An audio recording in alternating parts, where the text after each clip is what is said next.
ধৈর্যশীলদেরকে সুসংবাদ দিন। তার মানে বিপদে ধৈর্য ধারণ করতে হবে প্রিয় ভাইয়েরা। ইন্নামাস সাবরু ইনদা সাদামাতিল উলা। বিপদে আমরা অনেক সময় প্যানিক হয়ে যাই, অস্থির হয়ে যাই, কি করব, হতাশ। না, মুমিনরা হতাশ হয় না, ধৈর্য ধারণ করে। কি করে? কি করে?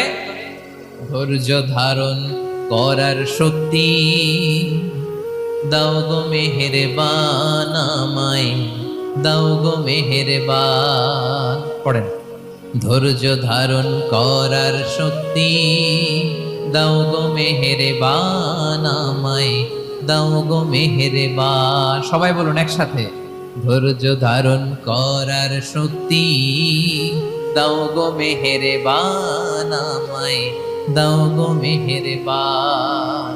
বুকের ভেতর ব্যথার নদী বইছে অবিরা, বইছে